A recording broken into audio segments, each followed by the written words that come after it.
Okay, so the title of my talk is Stress in the Brain, the Good, the Bad, and the Misunderstood.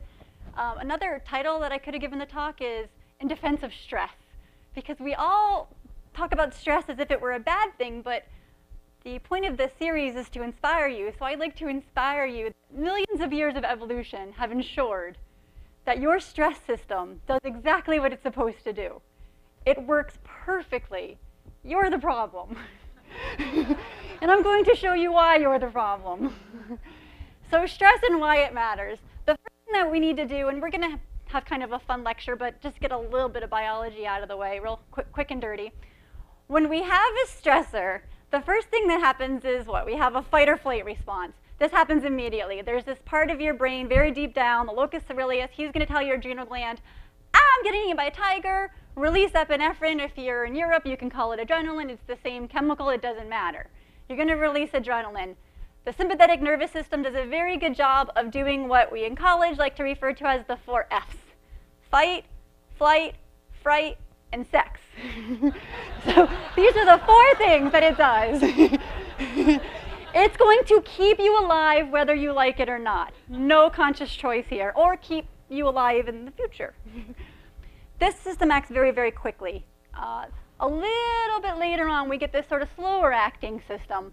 This little part of our brain up here, the hypothalamus, which is really the CEO of all of the hormones in your body. The hypothalamus is going to say, oh my God, we're stressed. He's going to tell the pituitary gland, hey, release this other hormone, ACTH. ACTH is going to fall down. And then he's also going to tell the adrenal gland, the adrenal cortex, the same place that spurts out all that epinephrine. He's going to say, release cortisol. And we've all heard about cortisol. Cortisol makes you fat. Cortisol does horrible things to you. Oh, we hate cortisol. But cortisol keeps you alive. If there's a tiger who's going to come eat you, cortisol will keep you alive. So the problem isn't cortisol. The problem is the dysregulation of cortisol. What cortisol does then is it's going to go back up to all of those places who originally released it, and it's going to say, whoa, slow down. The major place in our body that binds cortisol is the hippocampus. So you listen to Matt's talk. We all know what the hippocampus does, right? It's important for memory. It's also important for cortisol.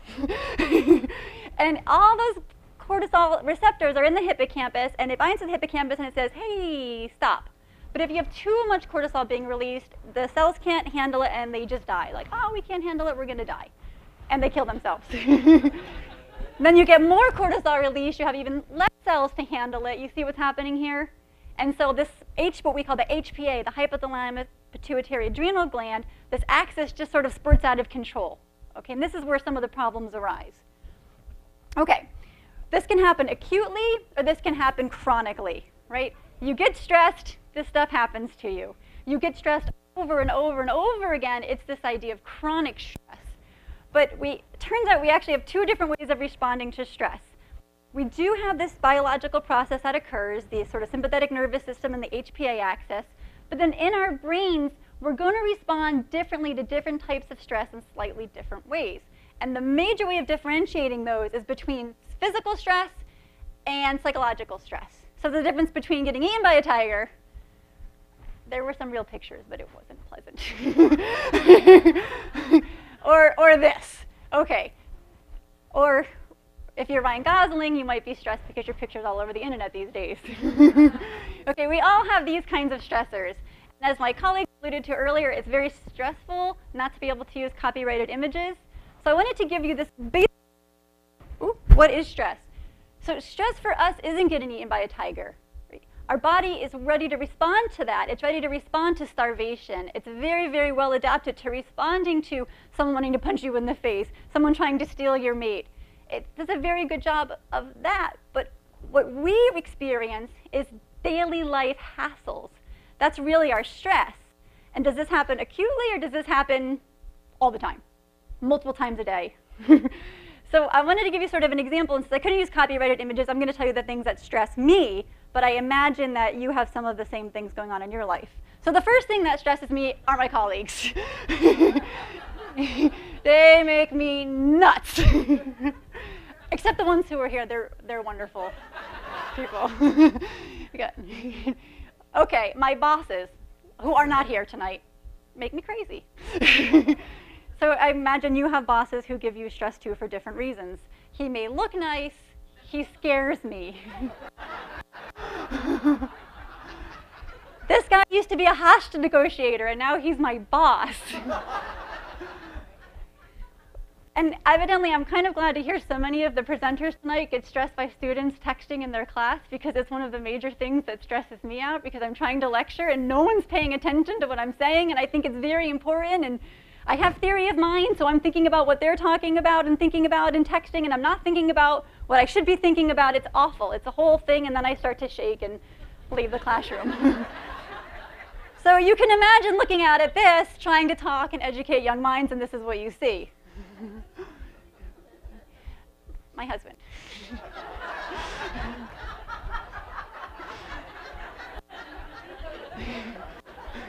We're working on it. My children. They're twins and they're 5. It's not that my husband and children are enough to drive me crazy, but they have a dog. It's their dog. It's my source of stress.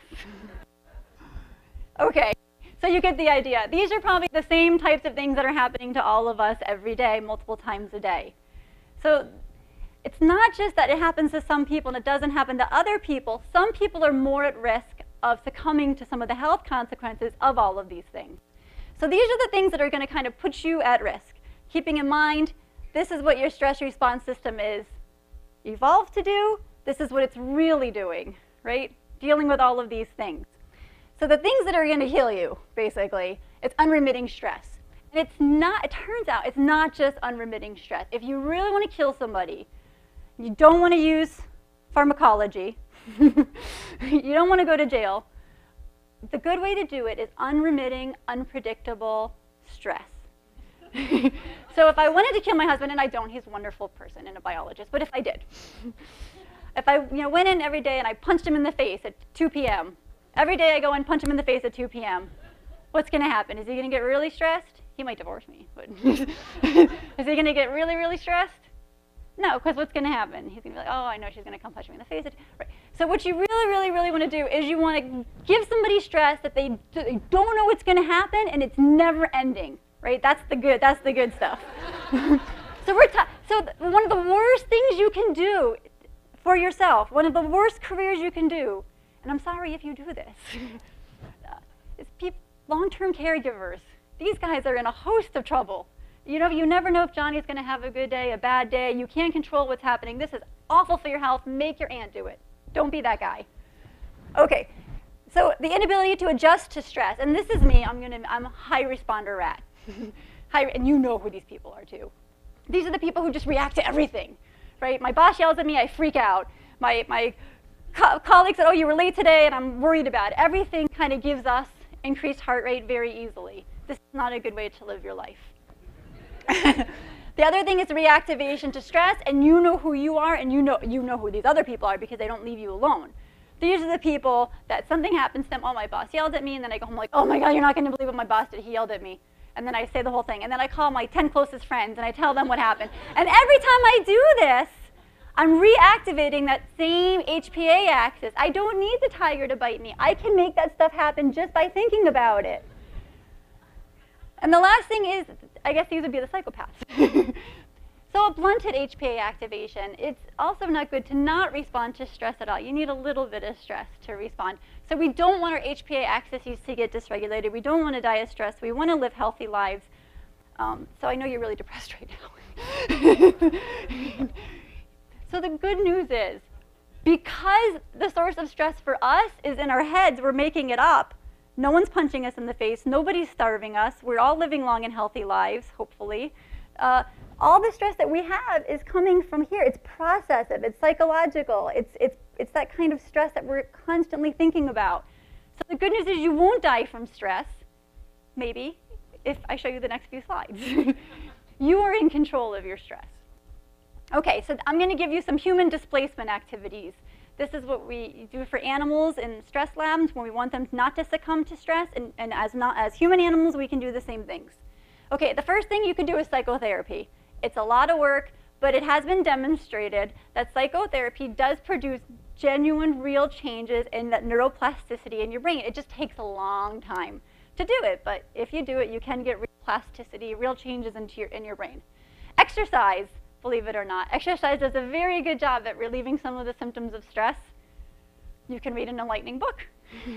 These are things that have been clinically demonstrated to relieve the consequences of stress. You can have good social support, like our nice presenter here, Leanne Boucher. You could have good sleep hygiene. This may include, I study sleep too, this may include taking a nap during a day. That's okay, you can do that. Or whatever works for you. This is my colleague, Jason Gershman, who likes to race cars, and that's a great way for him to relieve his stress. The other thing that I wanted to talk to you about, if those things didn't work for you, there's a lot of really cool research right now coming out of one particular lab, the University of Wisconsin at Madison, this Professor Richard Davidson. And some of the things that he's shown in his lab, he's actually gotten the Dalai Lama and some Tibetan monks to come in, and he's looked at their brains. And what he's demonstrated is, and these monks, they actually show real differences in their EEGs. So some of the brain waves that we associate with higher processing, high mental function, seem to be much higher in the monks than they are in controls. And some of the brain regions that we associate with love and understanding and empathy, the insula and the left prefrontal cortex, seem to be more activated. These monks tend to do compassion meditation, but I'm guessing this would work for all forms of meditation. They've even trained regular guys like you and me to do meditation, and we can show these changes. So this is very cool. The hard part is, I should tell you that these monks had 10,000 hours of training, so it did take a long time. But if you're willing to do it, you can just be happy like a monk, do some meditating. If that doesn't work for you, you can always take Prozac. Better living through chemistry, as Dr. Ray said. So whereas going to therapy takes a long time, therapy would be sort of the analogy of going to the gym. You know, we all want big muscles, we all want to be healthy, we all want to look great, but if you go to the gym, it takes a long time to get big muscles and look great and have a great cardiovascular health. If I gave you a pill that could do all of those things, come on. So this sort of does what psychotherapy does. Dr. Ray will tell you if there's consequences to it. So the good news is, remember I told you when you have all those super, super high levels of cortisol, it kills those hippocampal cells? Well, it turns out, and the dirty secret behind Prozac, and Dr. Ray, I'm sorry, is that we have no idea how it works. No clue, no clue. If I give you Prozac, your serotonin levels are going to be pretty high right away, but when are you going to start to feel better? This is what the pharmacologists don't want you to know. We don't know how most of this stuff really works. It takes a while to feel better, but it turns out one of the mechanisms by which it may be working is increasing new neurons in the hippocampus. You get an increased neurogenesis in the hippocampus. So it might be that as cortisol goes up, starts to destroy those hippocampal neurons, you have fewer hippocampal neurons, and you get into this sort of cascade the cascade that one researcher calls the glucocorticoid cascade hypothesis. When you get somebody Prozac, it may increase the amount of neurons and help to restore some of the functioning of the hippocampus. So Prozac does increase neurogenesis in the hippocampus, and if you block neurogenesis in the hippocampus, you also block the behavioral effects of Prozac. So that's sort of, I think, interesting, and it's new research, so we'll see where it goes. So I would say the bottom line today is just sort of keep in mind, stress system is fine. It's working properly. It wants to keep you alive. It wants to keep you alive for the next 5 minutes. It doesn't care if you're going to live to 100. So I would say try to do all of those things. Recognize that you're in control of how stressed you become. And that's all I have for you. Hopefully you have a new beginning. Thank you.